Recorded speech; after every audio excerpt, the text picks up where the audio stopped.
मेरे प्रिय दर्शकों नमस्कार। प्रिय दर्शकों, ऋषि ज्योतिष में मैं आपका स्वागत करता हूं और आपको बहुत धन्यवाद भी देता हूं। आप मेरे वीडियो बड़ी उत्सुकता से देख रहे हैं और आपसे आग्रह भी करता हूं, भाई अच्छा लगता है तो लाइक कर दें, दो शब्द कमेंट बॉक्स में लिख दें। दर्शकों, मैं वास्तविक कुंडली का विश्लेषण करके बताता हूं। मेरे चैनल में कॉमेंट्स भी होते हैं और 2 दिन लाइव प्रोग्राम रखता हूं, बुधवार को शाम को 6 बजे और रविवार को शाम को 6 बजे। जिसने भी जातक प्रश्न आते हैं, मैं कोशिश करता हूं कमेंट्स बॉक्स में ही आपको बता करके आपका मार्गदर्शन कर दूं, क्योंकि मैं कुंडलियां भी देखता हूं, लिखता भी हूं, तो वीडियो तो बहुत लंबी लाइन हो जाती है। आप 3 दिन पहले कमेंट्स बॉक्स में लिखते, 2 दिन पहले फिर लिखना शुरू कर देते मेरा वीडियो कब बनेगा। भाई, आपको जब मैंने कमेंट्स बॉक्स में समझा दिया है, फिर कोई जरूरत नहीं है। जब आइडल में होगा, आइडल तो कभी होता नहीं, कभी फुर्सत होती नहीं है। क्यों? मेरे पास वक्त ज्यादा इतना है, मैं लाइव में ही बता देता हूं कि आपका वीडियो बनेगा। कॉमेंट्स में भी जब मैं देखता हूं ग्रहों की स्थिति ज्यादा है जातक को वीडियो बनाने से, और साधारण तौर पर मैं मार्गदर्शन उसी में कर देता हूं। कॉमेंट्स बॉक्स में ज्यादा ही समस्या आती है, मेरी समझ में नहीं आता तो मैं बोल देता हूं, भाई एक दिन रुक जाइए, मेरे से फोन करके पूछ लेना। और इससे ज्यादा क्या मार्गदर्शन होगा, मुझे बता दीजिए। इस यूट्यूब चैनल पे इससे ज्यादा कोऑपरेशन करने वाला कोई यूट्यूबर है? सिर्फ आपका मार्गदर्शन के लिए।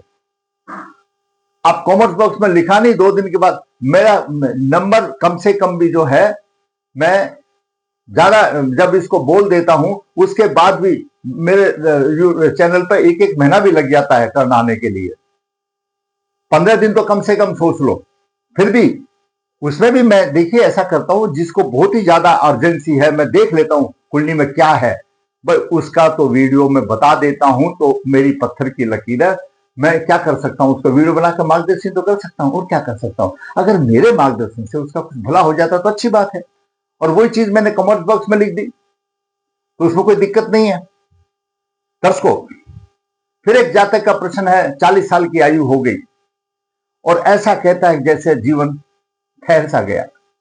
कहीं भी हाथ डालता है, नौकरी मुझे मिली नहीं। कहीं भी हाथ डालता है, किसी भी काम में हाथ डालता है तो सिवाय घाटे के कुछ होता नहीं। हमने कुंडली को देखा,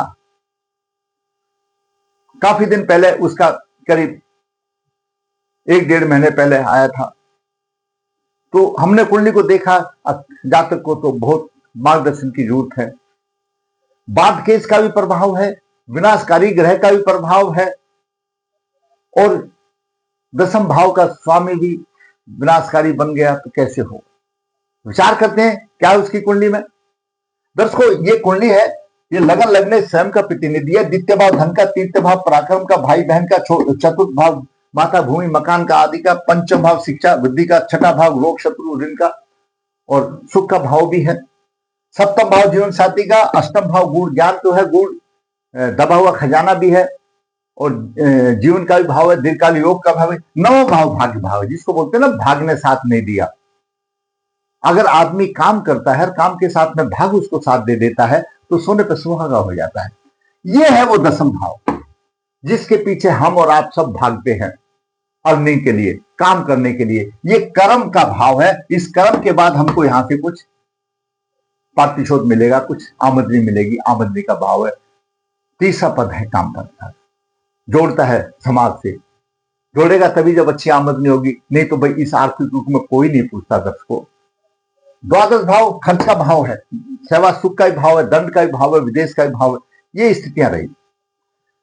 लग्नेश अगर 12th भाव में हो, आपका लगन कोई भी हो, और लग्नेश अगर 12th भाव में हो तो अनाप शनाप खर्चा करेगा। एक बात और भी मैं बता देता हूं, ये 12th भाव भोग का भाव है, और लग्नेश जब 12th भाव में होता है तो कोई भी लगन कुंडली ऐसे जातक को अपना कदम सोच समझ कर रखना चाहिए। क्यों?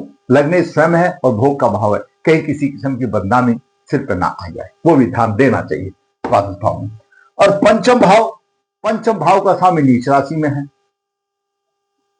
तो बताइए कैसे होगा। देखिए, किसी भी कुंडली में आपने भी देखा होगा, पहला लग्नेश है, फिर पंचमेश है, फिर नवेश है। 3 ये महारथी हैं, 3 महारथी हैं। लग्नेश स्वयं हो और पंचमेश और नवेश पराशर जी ने तो मंत्री और मुख्यमंत्री बना दिया, मैं कहता हूं सहयोगी है उसके लिए। ये धन त्रिकोण है। तो तीन कुंडली में तीन लगन, लग्नेश, पंचमेश और भाग्येश की शुभ स्थिति हो, दसम भाव की भी शुभ स्थिति मिल जाए, तुम्हारे किनारे और चाहिए क्या। और यही सब राजयोग बनाते हैं। लेकिन लग्नेश द्वादश भाव में चला गया, पीड़ित हो गया तो और परेशानी आ गई। पंचमेश नीच राशि में हो गया तो भी परेशानी आ गई। और नवम भाव का स्वामी बाधकेश बन गया, बाधा कारक।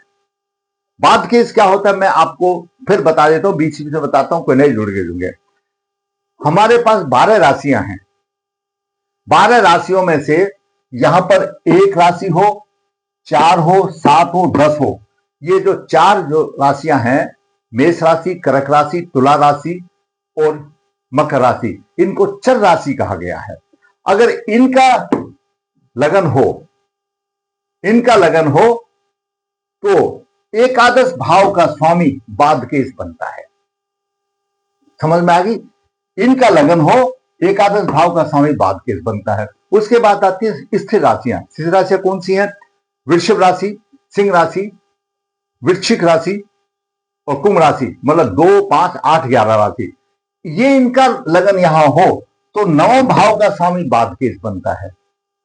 नवम भाव का, जिसको हम भाग्य भाव बोल रहे हैं, बाधकेश बनता है। आगे चलते हैं। द्विस्वभाव राशि, करूं या ना करूं, जिसके 2 मन होते हैं, द्विवर्त की बात करते हैं।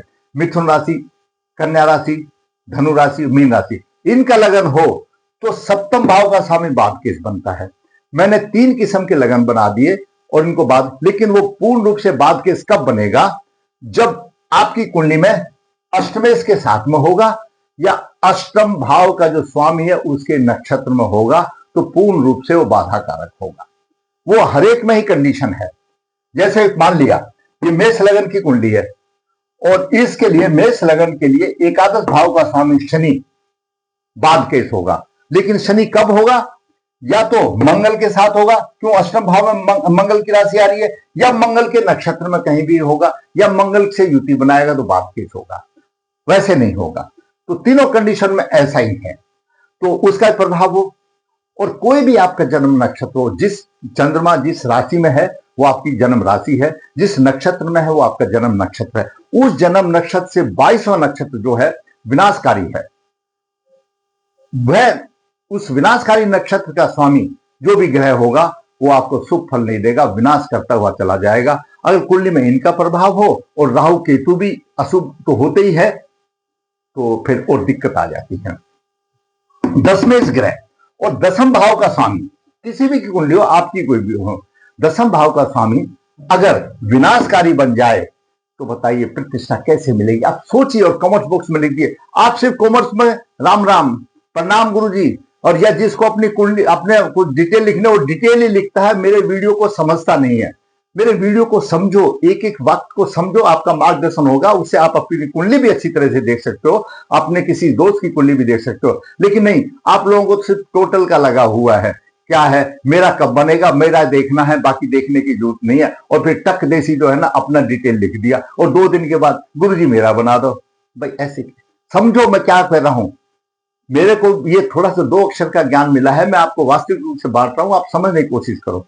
तो इन्हीं प्रभावों को हम कुंडली में देखते हैं। मेरी नौकरी या व्यवसाय में क्यों परेशानी आ रही है? मैंने कोशिश भी बहुत किया नौकरी के लिए, लेकिन परेशानी रही नहीं हुआ। और व्यवसाय में जहां भी हाथ डालता हूं वहीं हाथा होता है।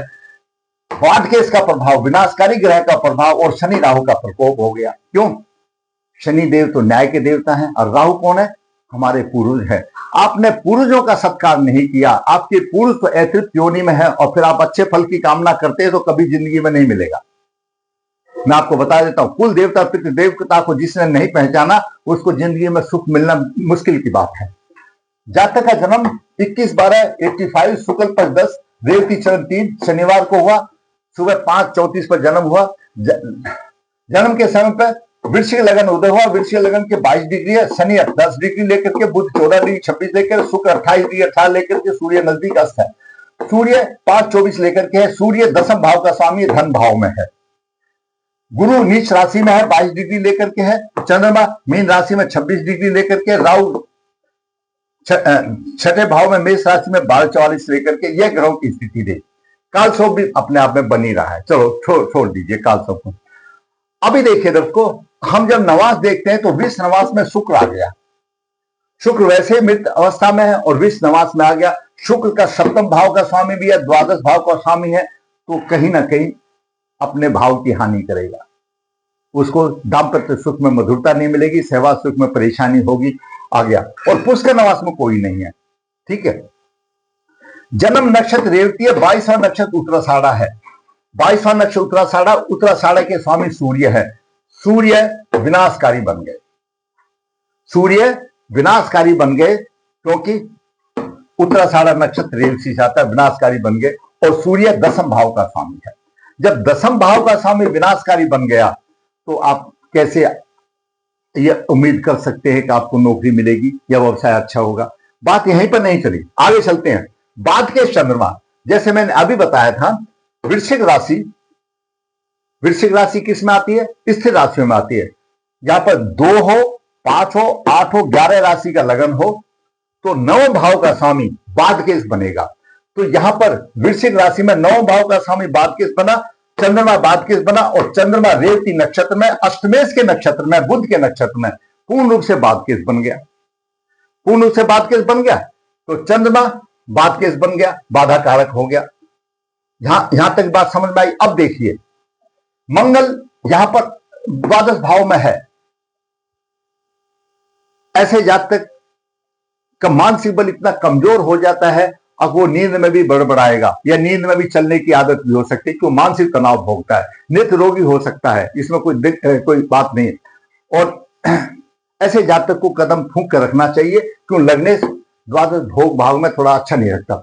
गुरु की बात करें तो गुरु नीच राशि में है। गुरु धन का भाव का स्वामी है, पंचम भाव का स्वामी है। धन की भी हानि हो रही है, पंचम भाव की भी होनी है, भाई बहन की भी हानि हो रही है, संतान की अच्छी नहीं, आलसी होगी। परंतु उच्च राशि से देख रहा है। साधारण तो दर्शकों समझने वाली बात है, गुरु उच्च राशि से भाग्य भाव को देख रहा है। हम ये कहेंगे भाग्य को यहां पर उच्च बना रहा है, भाग्य का बड़ा साथ देगा। यहां पर हमेशा जो नीच ग्रह होगा अपने सामने वाले को, सामने की स्थिति में वो उच्च राशि का होगा तो भाग्य को प्रबल बनाएगा। लेकिन दर्शकों, ग्रहों की पंचायत में गुरु से पहले चंद्रमा है। जब चंद्रमा उसको फल नहीं दे रहा चाह रहा तो गुरुदेव की भी हिम्मत नहीं है। चंद्रमा तो यहां पर गुरुदेव की नहीं चलेगी, क्योंकि चंद्रमा यहां पर कहां आ गया? बाद केस में आ गया। चंद्रमा उसको रोक रहा है, अपना भाग्य का फल नहीं दे रहा है, तो फिर गुरुदेव को आंखें बंद करनी पड़ेगी। तो ग्रहों की पंचायत में ऐसा है, ग्रहों की बलवंता ऐसी होती है। अगर राहु जहां पर अशुभ फल दे रहा है वहां पर बुध देख रहा है तो राहु के काट देता है, बुध और राहु को शनि काट देता है, इनके बाकी को मंगल काट देता है, मंगल के को आद में शुक्र काट देता है, शुक्र को गुरु काट देता है। और जहां गुरु अगर शुभ फल दे रहा है और चंद्रमा अशुभ फल दे रहा है तो गुरु का शुभ फल नहीं चलेगा। तो यहां पर चंद्रमा भाग्य का स्वामी है, बादकेश बन गया। गुरुदेव यहां पर कुछ नहीं दे सकते अपने सिद्धांत के अनुसार, वो भी हो गया। तो भाग्य का सुख नहीं हो गया। नौ भाव का स्वामी बाधा कारक हो गया, रोड़ा अटका रहा है, हर एक काम में रोड़ा अटका रहा है, बाधाएं अटका रहा है। बाधा बोलो, रोड़ा बोलो, साधारण भाषा में रोड़ा बोल दिया तो बादकेश बाधाएं प्रबल कर रहा है। सूर्य विनाशकारी बन गया। और दर्शकों, शनि की दसम दृष्टि यहां पर है।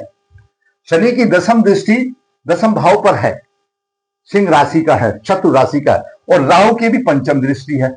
दोनों ने व्यवसाय के भाव को तसमस कर दिया। और राहु पिता में है और शनि न्याय का देवता है। आपके कर्म ऐसे रहे जो पूर्व जन्म के, तो उन्होंने दंड के लिए तैयार खड़े हैं। न्याय के देवता भी, पिता में भी। दसम भाव पर राहु की पंचम दृष्टि, शनि की दसम दृष्टि, सिंह राशि में। और सिंह राशि के दोनों शनि और शत्रु हैं। और सिंह राशि का स्वामी द्वितीय भाव में तो गया, अगर यहां पर नहीं होता तो भी कुछ ना कुछ सूर्य देता, लेकिन सूर्य स्वयं विनाशकारी बन गया। अभी दसम भाव का स्वामी विनाशकारी बन गया, भाग्य भाव का स्वामी बादकेश बन गया और शनि राहु का प्रकोप हो गया और सूर्य विनाशकारी बन गया। तो कहां से होगा, कैसे हो सकता है? फिर दूसरा हम एक विकल्प ढूंढते, चंद्रमा लगन से देखें। मान लिया यहां पर चंद्रमा है, चंद्रमा यहां से अगर देखते हैं तो सप्तम भाव में आई 7, 8, 9, दसम भाव में सूर्य आया तो सूर्य तो आपका बन गया विनाशकारी बन गया, और दसम भाव का स्वामी नीच राशि में हो गया, तो कैसे व्यवसाय चलेगा, कैसे नौकरी मिलेगी? पूर्व जन्म का कर्मों का भोग करना पड़ेगा। आप कितना भी जप कर लो, मैं आपको अपने अनुभव के अनुसार से बताता हूं। क्या आप जो पूर्व जन्म में कर्म करके आए हैं उसका क्या संभव है? नहीं। आपने बहुत कहानियां सुनी होगी, रामायण सुनी होगी, महाभारत सुनी होगी, कैसा कैसा कर्मों का प्रभाव मिलता है, कैसा कैसे कर्मों का प्रभाव मिलता है। उन कर्मों का प्रायश्चित करना पड़ेगा। उनके जो आप कर्म करके आए उससे संबंधित आपको कारत्व कर्म करने पड़ेंगे। उसका जो पितृदोष निकलता है उस पितृदोष की शांति करनी पड़ेगी, उसके कारत्व कर्म करने पड़ेंगे। तो आप जब और रत्न धारण करके कुछ फायदा उठा सकते हैं। ग्रहों को बदला नहीं जा सकता। ग्रहों को विधिवत सबसे पहला है, क्योंकि जो स्थिति बनी है आपकी कुंडली में वो हमारे पूर्व जन्म के कर्मों के आधार पर बनी है। क्या आपने कर्मों का प्रायश्चित किया? क्या मुझे आप कमेंट करके बताइए, अगर आपका मान लिया कोई ऐसा दोष है और आपने उसकी जगह रत्न धारण कर लिया, क्या संभव है? क्या उस भगवान की कीमत उतरी? ये ग्रह भगवान है भाई, वो कर्म आपके हैं। आप कर्म से उसको ठीक कीजिए। आपके कर्म ठीक हो गए, फिर वो रत्न आपकी मदद करेगा। आप प्रायश्चित कर लिया उसका। प्रायश्चित का मतलब इस अपील है, जैसे हम प्रेसिडेंट को अपील करते हैं या किसी को अपील करें, तो विष्णु भगवान की पूजाएं होती हैं इसमें। तो ऐसी कुंडलियों का गहन अध्ययन कराने के बाद लेना चाहिए, क्योंकि बहुत ही संघर्षशील कुंडली है। मैंने लगन कुंडली से आपको, और चंद्रमा की महादशा चल रही है 23 से 33 तक, कोई मतलब ही नहीं होता। जब चंद्रमा कोऑपरेट नहीं कर रहा, भाग्य स्वामी कोऑपरेट नहीं कर रहा, तो कैसे होगा भाई? नहीं हो सकता। जहां हाथ डालोगे वहां हानि के सिवाय कुछ नहीं होगा। मैंने आपको बता दिया, एक कर्म भोग है, भोगना पड़ेगा। इसका एक ही उपाय है, इससे संबंधित आप पितृदोष निवारण करें और फिर उपाय करें तो आपको फल मिलेगा। बिना प्रायश्चित किए फल नहीं मिलेगा। कौन सा प्रभाव है शनि और ग्रह, कौन सा आपका प्रेत योनि में है, इसके लिए नारायण बलि श्राद्ध, भूत बलि श्राद्ध, प्रेत बलि श्राद्ध, नाग बलि श्राद्ध, ये सारे काक बलि श्राद्ध, ये सब विधिवत करने होंगे। और कारत्व कर्म का कर्म जब तक आप नहीं करोगे कुछ नहीं होगा। तो शायद कुछ आशा समझो कि आपको राहत मिल सकती है। अगर आप समझते हैं, आपका वीडियो, मेरा वीडियो आपका मार्गदर्शन करता है, तो आप लाइक कीजिए, शेयर कीजिए, और जिसने चैनल सब्सक्राइब नहीं सब्सक्राइब किया, ताकि आने वाली भी अपडेट आपको मिल सके। धन्यवाद।